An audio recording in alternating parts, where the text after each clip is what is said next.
indignación porque la Universidad Miguel de Cervantes, el Centro de Democracia y Comunidad, el Centro de Estudios y Gestión para el Desarrollo, el Instituto de Estudios Humanísticos Miguel Kohl y Allen Thorn y la Fundación Konrad Adenauer realizan este viernes un seminario llamado La política en tiempos de indignación.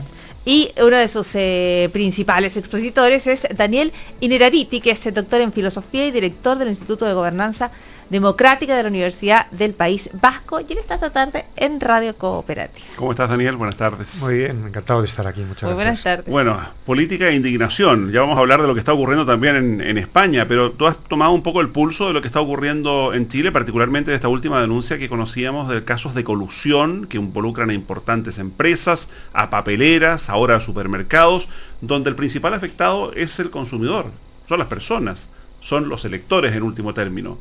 ¿Se justifica toda esta indignación? ¿Quién tiene la culpa, en definitiva? Bueno, no me ha dado tiempo a conocer la situación chilena, salvo las pocas horas que llevo aquí. La corrupción es una cosa terrible, la corrupción política, que es más lo que yo trato en mi libro, que tiene este título, pero hay un efecto secundario que me preocupa mucho, y es que nos hace creer que el problema de la política es que la política... como si el problema de la política fuera que la política es muy poderosa y nos tenemos que defender de ella. Y yo creo que el gran problema que tenemos es que la política es muy débil, la política es muy incapaz de configurar espacios colectivos, de civilizar el futuro, y a veces hacemos diagnósticos equivocados. Un ejemplo de un diagnóstico equivocado, Daniel, de esa... Bueno, pensar que los políticos y las políticas son personas que tienen un gran poder y del que nos tenemos que defender, y no ver la realidad, la verdadera realidad, que es que los políticos en estos momentos están en un mar de incertidumbres, en el mejor de los casos consiguen reparar los daños causados por el curso de la historia, pero que tienen muy poca capacidad de configurar escenarios de futuro. O sea, por un lado pensamos que son los responsables de todos nuestros males y que tenemos que terminar con ellos en un argumento extremo, y por otro lado no nos damos cuenta de que tienen tantas... incertidumbres, como tú dices, como las nuestras, digamos. Sí, y a mí me gusta contar un pequeño chiste de las autoridades ferroviarias españolas que descubrieron que los accidentes de tren siempre perjudicaban especialmente al último vagón, y decidieron suprimir el último vagón en todos los trenes, ¿no? Bueno, pues a veces ciertas críticas hacia la clase política, que no voy a defender yo aquí, ni la de Chile, ni la de España, ni la de ningún sitio, pero me parece que son como esa operación de criticar siempre al entrenador de fútbol y cambiarlo.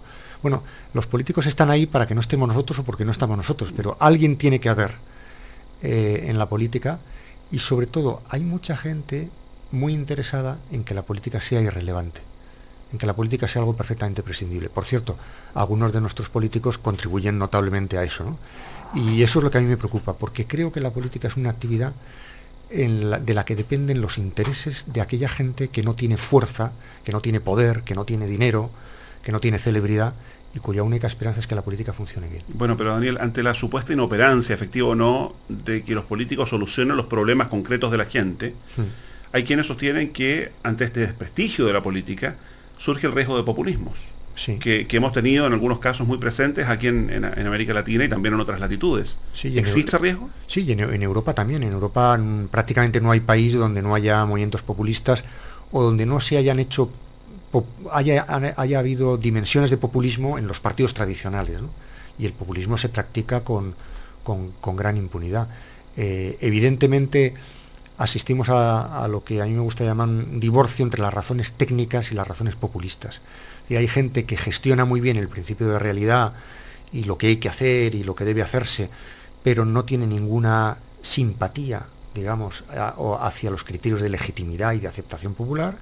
Y hay otra gente, otros políticos que se dedican a adular a la gente, a decir lo que la gente quiere oír, pero son completamente ineficaces. Yo creo que ese divorcio entre lo técnico y lo populista es lo que nos está sangrando como sociedades.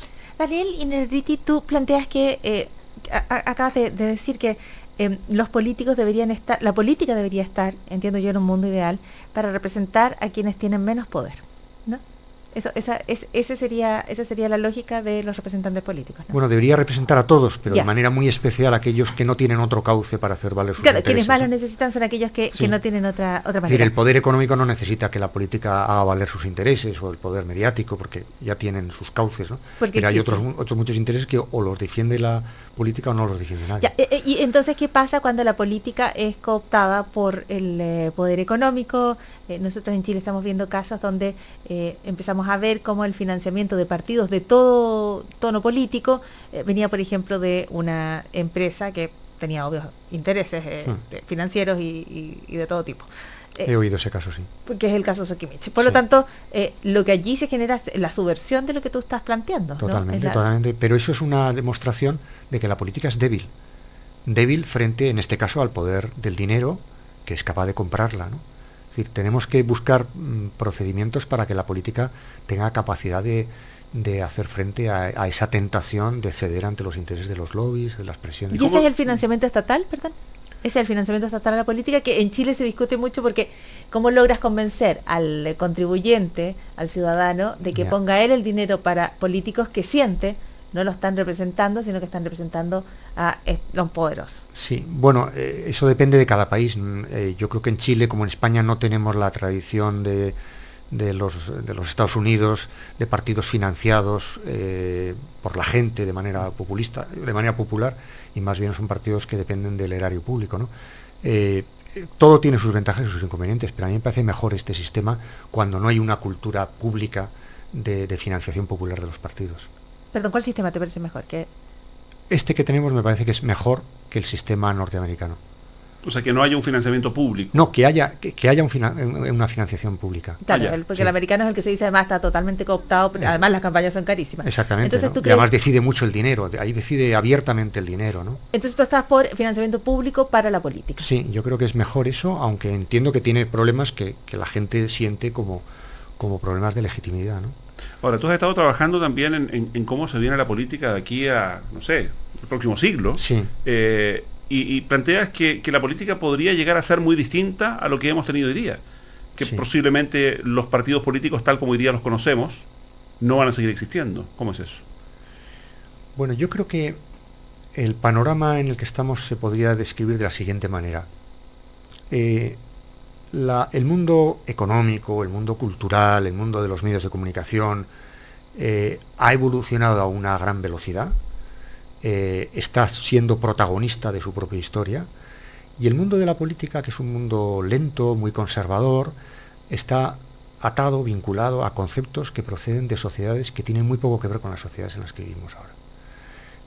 Conceptos como soberanía o representación, territorio, tal y como se entienden en la política, tienen muy poco que ver con el hecho de que la gente forma su identidad, se mueve, o el dinero se mueve, o la cultura.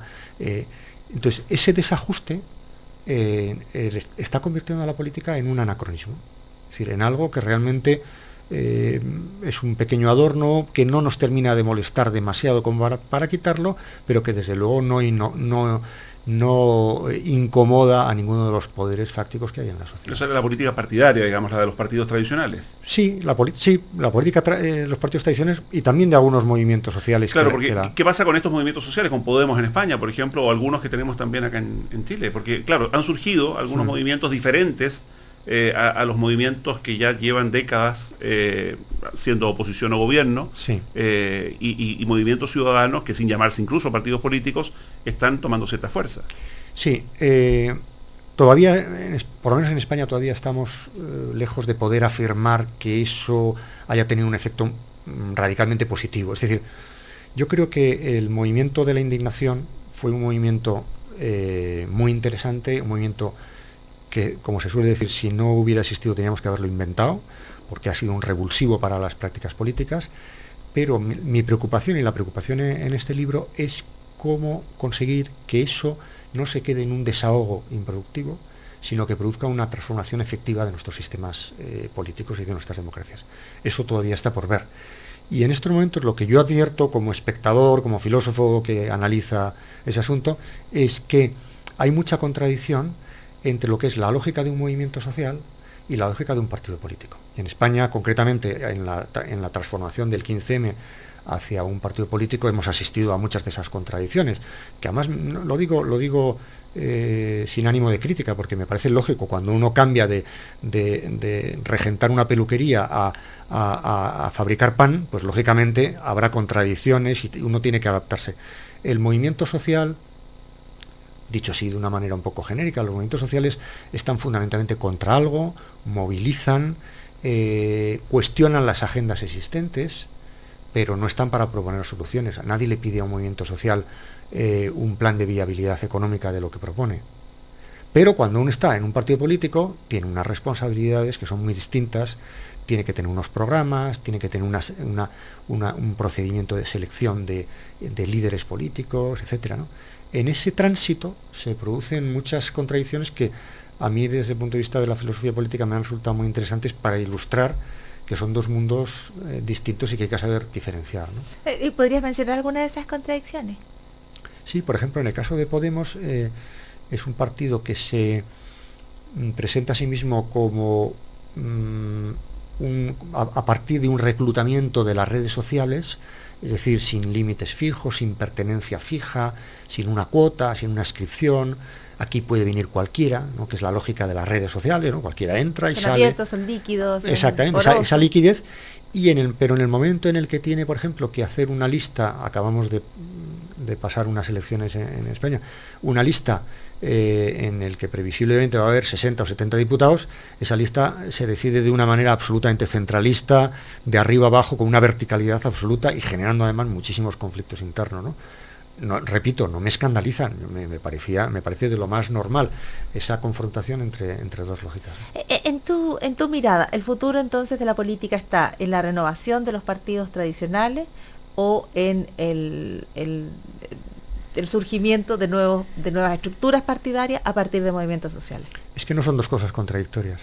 En una sociedad democrática siempre habrá movimientos sociales, es decir, gente cuya preocupación es movilizar, protestar, organizarse contra, sin demasiado tecnicismo, sin demasiada preocupación por la viabilidad de esa protesta, y eso es bueno que haya, y partidos políticos que organizan la transformación de la sociedad.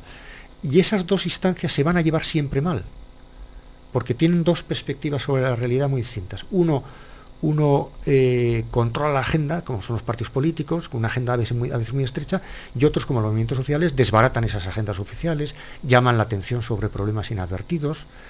De ese conflicto, la democracia sale siempre beneficiada. Lo malo sería que solo hubiera movimientos sociales o que solo hubiera partidos políticos. O sea, ¿tú crees la convivencia en un juego entre estas distintas estructuras? Para llevarlo al caso de España, que hemos visto donde tenemos elecciones y en vez de ver que arrasa el Podemos demostrando una nueva mirada a la política española, en vez de triunfar el Ciudadanos, triunfa el PP, pero se queda sin ninguna forma de organizar el gobierno porque no tiene mayoría con quién.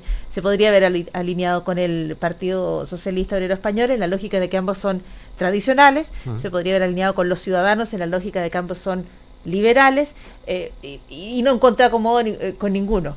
En ese ejemplo, ¿qué es lo que uno no ve que haya armonía de ningún tipo? ¿Qué es lo que ocurre allí? Bueno, lo que ocurre es que lo único que hemos hecho es votar. Es decir, el día 20 de diciembre votamos, pero no pusimos en marcha un proceso de configuración de un gobierno. Porque, y vuelvo a una tesis de algo que me preocupa a mí mucho, ¿no?